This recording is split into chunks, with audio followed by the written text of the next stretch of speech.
Plusieurs acteurs économiques ivoiriens prendront part à la deuxième édition du sommet mondial sur le commerce et l'investissement en Afrique. Ces derniers se sont imprégnés des avantages de cette plateforme. Des détails dans cette édition. La Caisse nationale des caisses d'épargne CNCE devient la Banque populaire de Côte d'Ivoire, BPCI, une nouvelle dénomination accompagnée de nouvelles stratégies de gestion de l'établissement bancaire. Femwise ECOWAS, le réseau des femmes de la CEDEAO, a lancé officiellement ce mardi ses activités pour la prévention des conflits et médiation en Afrique. Bienvenue sur votre chaîne panafricaine d'information économique. La deuxième édition du sommet mondial sur le commerce et l'investissement en Afrique se tiendra à Dubaï les 28 et 29 octobre 2020. Il s'agit d'une plateforme de promotion du commerce et d'attraction des investissements directs étrangers. Pour une participation massive des acteurs économiques ivoiriens à ce sommet, les avantages de cette plateforme ont été présentés ce mardi à l'occasion d'un roadshow à la Chambre de commerce et d'industrie de Côte d'Ivoire, dans la commune du Plateau. Le reportage est de Steven Akomian et Marie Seri, commenté par Hervé Blagnon. Aider les acteurs économiques, publics et privés ivoiriens à accroître leur visibilité et conclure des contrats juteux lors de l'Africa Trade and Investment Global Summit ATIGS des 28 et 29 octobre à Dubaï. Telle est l'ambition portée par ATIGS Group afin d'adresser la question du financement durable des économies africaines. One of the major things that businesses in Africa face is the lack of investment. L'un des problèmes majeurs que rencontrent les entreprises en Afrique, c'est le manque d'accès au capital. ATIGS is a platform. Et ATIG est une plateforme that is solving that problem. Qui est en train de résoudre ce problème. So we are bringing investors together. Nous sommes en train de faire venir des investisseurs to bring companies from Ivory Coast. Pour faire venir les entreprises d'Abidjan, de Côte d'Ivoire, that have projects, qui ont des projets, and not just regular projects, but bankable projects. Et pas seulement des projets, mais des projets bancables. To come to ATIGS Dubai 2020. De venir à ATIG 2020 to look for investors. Pour chercher des investisseurs. Au menu de ce sommet, des rencontres B2B et rencontres bilatérales autour du thème Connecting Global Capital with Africa Investment and Trade Opportunities et un portail virtuel de présentation de projets à financer. ATIG a structuré sa plateforme de telle sorte que quiconque a la volonté de promouvoir, de mettre en avant ces initiatives puisse le faire. Et donc, il s'agit d'une plateforme ouverte à des PME. Et une des innovations, comme a souligné le PDG ce matin, c'est qu'il est possible depuis Abidjan que les gens puissent, à travers l'Investment App, donc l'application des investisseurs, mettre en avant leurs projets. Donc la plateforme est ouverte aux PME, ouverte aux grandes entreprises, même aux startups. En attendant l'édition 2020 de l'Africa Trade and Investment Global Summit, celle de 2018 s'est tenue à Washington DC aux États-Unis autour du thème Driving Trade, Unleashing Investment and Enhancing Economic Development, The Gateway to African Markets. Une édition qui a reçu plus de 2300 délégations venues de 92 pays pour plus d'1 milliard de dollars d'accords de partenariat signés. Pour rompre avec les difficultés du passé, la Caisse nationale des caisses d'épargne se donne un nouveau visage. La CNCE porte désormais le nom de la Banque populaire de Côte d'Ivoire, en abrégé BPCI, une nouvelle dénomination inscrite dans la vision de l'équipe dirigeante actuelle aux affaires depuis quelques mois. Il s'agit par ailleurs d'afficher les grandes ambitions de l'établissement bancaire afin de se redonner une santé plus claire dans le dynamique et exigeant secteur de la banque en Côte d'Ivoire. Le reportage de Emmanuel Bonzo et Ismaël Doza. Après les soubresauts connus quelques années auparavant, la Caisse nationale des caisses d'épargne, CNCE, entre dans une nouvelle ère. Elle change de nom pour devenir la Banque populaire de Côte d'Ivoire, BPCI. Une nouvelle dénomination dévoilée lors d'une conférence de presse prononcée par son directeur général Fatiga Issa à la maison de l'entreprise au Plateau. Un changement pour inscrire dans les esprits la dynamique nouvelle adossée sur de profondes mutations pour marquer la rupture avec le passé douloureux de la banque. En effet, après avoir lancé un appel à candidature en 2018 qui a permis de recruter des compétences sur le marché et de renforcer ainsi l'équipe dirigeante, nous avons tenu à accélérer la mise en œuvre du plan de restructuration. Au niveau de l'organisation, il s'est agi de la réorganisation de l'organigramme général de la banque afin de tenir compte des exigences réglementaires et de celles du marché. Il s'est agi aussi de la revue de l'ensemble des procédures de la banque. En ce qui concerne les aspects financiers, il s'est agi des efforts en matière de réduction des charges.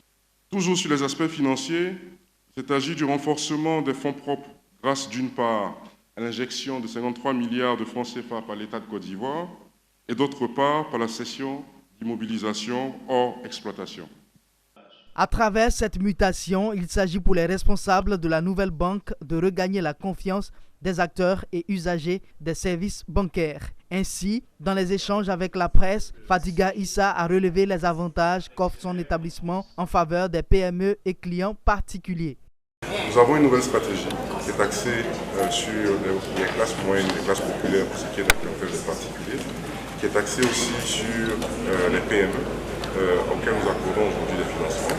Nous avons une stratégie, une vision stratégique qui nous permet de développer des canaux alternatifs. On a parlé tantôt pendant la conférence de presse de cartes mobiles. Nous sommes la seule banque aujourd'hui sur le marché en Côte d'Ivoire à détenir des cartes mobiles qui sont des agences sur Carrefour que nous utilisons justement pour aider les populations qui sont dans des zones non bancarisées et qui sont dans des zones où aucune institution financière n'est présente. Née de la défunte CNCE, la Banque populaire de Côte d'Ivoire revendique environ 302 000 clients actifs dans son portefeuille et dispose d'un vaste réseau de 73 agences sur l'ensemble du territoire national. Elle compte miser sur le digital dans les offres de services et annonce déjà faire un bilan net positif pour un total dépôt de 110 milliards de francs CFA en cette fin d'année 2019. Les activités du réseau des femmes de la CEDEAO pour la prévention des conflits et médiation, en abrégé FemWise ECOWAS, sont officiellement lancées à Abidjan ce mardi. Initiées par plusieurs structures dirigées par des femmes, en partenariat avec l'Union européenne, ce réseau a pour objectif de renforcer le rôle et les capacités des femmes citoyennes de la CEDEAO dans le processus de maintien de la paix dans les pays africains. Zénab Dosso et Tima Traoré. FemWise ECOWAS, c'est le réseau des femmes des États membres de la CEDEAO dans la prévention des conflits et médiations qui vient d'être mis sur pied. Venues des 4 coins de l'Afrique, ces femmes se sont réunies ce jour à Abidjan pour échanger sur la question de la prévention des conflits et médiations et sur l'organisation du réseau. Pour ces femmes membres du réseau, FemWise permettra de mettre en œuvre les engagements pour l'inclusion des femmes dans le processus de maintien de paix en Afrique de l'Ouest. Nous travaillons sur 3 piliers en tant que réseau. On parle de renforcement de capacité, on parle de renforcement, on parle de déploiement. Les femmes sont affectées par les conflits la plupart des temps et les enfants. Mais malheureusement, quand on parle de la médiation, la négociation, les femmes sont exclues. Ce que nous voulons faire, c'est que les femmes font partie de ces mécanismes et soient présentes. Si le président de la CEDEAO, par exemple, veut nommer un médiateur, il faudrait qu'il y ait une médiatrice qui est nommée aussi pour aller travailler. Quand il y a beaucoup de conflits, violences dans l'espace CEDEAO, ces groupes FemWise, c'est pour intervenir dans ce problème, pour régler. Nous avons les mêmes objectifs, les mêmes missions, donc nous avons un intérêt à mettre en place une stratégie pour une bonne collaboration et un bon partenariat. Travailler dans la bonne compréhension, dans la solidarité, au profit des femmes. Le gouvernement ivoirien, à travers le ministère de la Femme, de la Famille et de l'Enfant, soutient cette initiative. Awasila, qui en est la représentante, se réjouit de cette initiative car elle permettra une plus grande contribution des femmes dans les politiques africaines. Nous savons tous que les femmes participent de manière officieuse au processus de prévention. Il faut changer la donne, il faut donner plus d'espace, plus d'équilibre entre les hommes et les femmes, entre les sexes, une intégration plus effective du genre dans ces processus-là de médiation et de négociation. La femme a toute sa place. Cette rencontre s'est voulue riche en échanges. L'occasion a été donnée aux participantes de poser leurs préoccupations et de s'imprégner du fonctionnement du réseau FemWise. Ce réseau entend réunir des femmes avec ou sans expérience dans la prévention et des conflits et de la médiation des États membres de la CEDEAO. Une initiative fondée sur l'approche du développement axée sur la sécurité humaine, sur l'identification et la résolution des défis liés à la survie, au moyen de subsistance et à la dignité des personnes en Afrique de l'Ouest. Raymond Goudou Kofi, ministre ivoirien en charge de la réforme administrative, de l'innovation et du service public, a encouragé le 31 octobre dernier les femmes rurales de la ville de Toumoudi à se faire dépister du cancer du sein afin que plus jamais personne n'en meure. C'était à la mairie de la ville à l'occasion de la campagne de sensibilisation et d'information sur le cancer du sein à l'attention des femmes rurales de Côte d'Ivoire pour clôturer le mois rose d'octobre. Le reportage de Charles Kouakou, commenté par Hervé Blagnon. Octobre, le mois dédié à la lutte contre le cancer du sein, a posé ses valises à Toumoudi. Ainsi, 1500 femmes rurales du département de Toumoudi ont été sensibilisées contre le cancer du sein. Une initiative de la ministre Raymond Goudou Kofi, fille de cette localité, destinée au dépistage précoce de cette pathologie en vue d'une meilleure prise en charge. Après la sensibilisation qui va se faire en 2 étapes, d'abord après les formations, toutes ces femmes ont rejoint donc l'hôpital général de Toumoudi, ou soit à l'intérieur de cette unité mobile pour la consultation, soit alors dans 4 salles que l'hôpital a bien voulu mettre à notre disposition, avec des médecins, un oncologue et des sages-femmes. Nous avons toute cette journée pour cette consultation.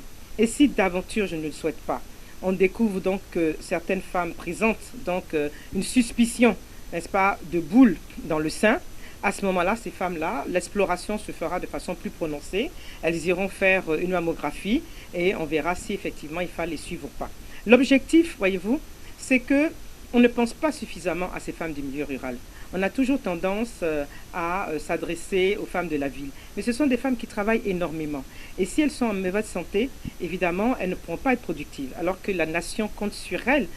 Pour les bénéficiaires, cette largesse de la ministre Raymond Goudou Kofi vient à point nommé. L'arrivée, bon, ils ont essayé d'examiner les deux seins. Et à la fin, la dame m'a dit que j'étais en bonne santé, que je n'étais pas malade. Ministre Blanc, Madame Goudou Raymond, il m'a offert les cailles blancs, et pas lui, dans le trois, Le ministère de la Famille, de la Femme et de l'Enfant appuie cette campagne de sensibilisation contre le cancer du sein. Objectif, atteindre la cible de la femme rurale, pas toujours accessible. Ce n'est pas toujours facile de pouvoir réunir les femmes rurales. Et là, souvent les activités qu'on mène sont à l'endroit des femmes du milieu urbain. Mais là, venir vers les femmes rurales, pouvoir leur donner les bonnes informations, c'est vraiment une très grande idée que Madame le ministre a eue. Le cancer du sein n'est pas une fatalité. La prévention à travers le dépistage précoce peut contribuer au freinage de ses effets mortels. Après Toumoudi, rendons-nous à Abengourou pour parler formation. 50 pisciculteurs des régions de l'Agnébi-Tiassa, du Grand Pont, du Sud Komoué, de la Mé et de l'Indénié-Duablin ont vu leur capacité renforcée sur le suivi statistique. Cette initiative du ministère ivoirien des Ressources animales et halieutiques est soutenue par l'Union européenne. Joseph Assali. Le plan stratégique 2014-2020 pour le développement de l'élevage et de la pêche en Côte d'Ivoire, dans son volet aquaculture, accorde une grande importance à la pisciculture avec un objectif de 200 000 tonnes par an à l'horizon 2020. Toutefois, force est de reconnaître que depuis 2012, la filière aquacole ne possède pas de données statistiques fiables. Toute chose qui constitue un obstacle pour le pouvoir public en matière de planification et de développement. Pour pallier cette situation, l'atelier d'Abangourou a été initié. Les participants venus de Bingeville, Aboasso, Agboville, Dabou-Adzopé et Abangourou se sont familiarisés au remplissage de la fiche de collecte de données statistiques. Nous sommes persuadés qu'avec ces statistiques, nous pourrions mettre en place des livrets qui vont les accompagner dans les banques ou même qui vont les accompagner dans les microcrèdits pour avoir un crédit. En données statistiques, on ne peut rien avoir, c'est vide. comme vous n'avez pas de répertoire, la banque ne peut pas financer une activité sans donner. Donc, je crois que la direction d'aquaculture et des pêches a bien vu. Mais au juste, comment se fera la collecte des données statistiques dans les fermes aquacoles? Le chef du service études, statistiques et documentation à la direction de l'aquaculture et des pêches dévoile sa stratégie. Pour avoir ces données statistiques, on a deux moyens, sinon deux principaux. On peut partir des acteurs eux-mêmes. S'ils sont bien organisés en association, on va encourager chaque association à tenir des statistiques et à faire remonter ces données au niveau national pour qu'on puisse consolider. En attendant qu'on puisse les organiser au mieux, nous on met un système en place qui prend en compte tout le monde. Les apprenants dans l'ensemble se sont félicités de la tenue de cet atelier de renforcement des capacités. Cette formation elle est salutaire, vraiment elle est salutaire, beaucoup salutaire parce que vraiment nous avons besoin des chiffres, des statistiques. Cette formation, je pense qu'on m'a apporté beaucoup parce qu'on n'a pas eu de suivi pendant un moment. En tout cas, c'est bienvenu cette formation et on espère que ça va continuer. Cette rencontre, ça va plus nous édifier, ça va nous donner beaucoup de courage aussi à plus nous investir. Après à Bangourou, c'est la ville de Daloa qui abritera le prochain atelier de formation des gestionnaires de fermes aquacoles échantillonnées portant sur les techniques de suivi statistique. Les fortes pluies qui sont récemment tombées en Côte d'Ivoire n'ont pas épargné la région du Cavali dans l'ouest de la Côte d'Ivoire. Les populations de la sous-préfecture de Méo dans le département de Tout-le-Pleu en ont également payé les frais. Informée de ces dégâts, Anne-Désirée Ouloto, ministre en charge de l'assainissement et de la salubrité, par ailleurs présidente du conseil régional du Cavali, est allée s'imprégner de la situation. Théodore Kanga nous fait le point. À des divers niveaux, les divers dégâts, les routes qui ont été coupées et bien d'autres dommages, notamment des maisons qui ont été endommagées. Les pluies diluviennes continuent de faire des victimes au sein de la population ivoirienne. Dans le département de Tout-le-Pleu, dans l'ouest de la Côte d'Ivoire, une cinquantaine de familles de la sous-préfecture de Méo ont été victimes d'inondations suite à une pluie torrentielle qui s'est abattue sur la localité. Écœurée par cette situation, Anne-Désirée Ouloto, ministre de l'Assainissement et de la Salubrité, présidente du conseil régional du Cavali, a apporté son soutien à ces familles sinistrées. Dans les premiers moments, j'avais demandé à mon petit frère de venir voir la situation. Après l'information donnée par monsieur le préfet, il m'a ramené des images de population qui se déplaçaient en pirogue entre les villages. En tant que président du conseil régional, je ne pouvais pas rester loin de vous. Et vous le savez, chaque fois qu'il y a eu un problème, j'ai été à vos côtés. Ce sont 5 tonnes de riz, 20 cartons de savon, 2 cartons d'huile raffinée, 10 cartons de biscuits, des bonbons pour les enfants et une somme d'1 million de francs que la ministre Anne-Désirée Ouloto a offert aux victimes. Un geste salué par les familles sinistrées. Toutefois, les victimes de cette tornade ont plaidé pour la réfection des toitures endommagées.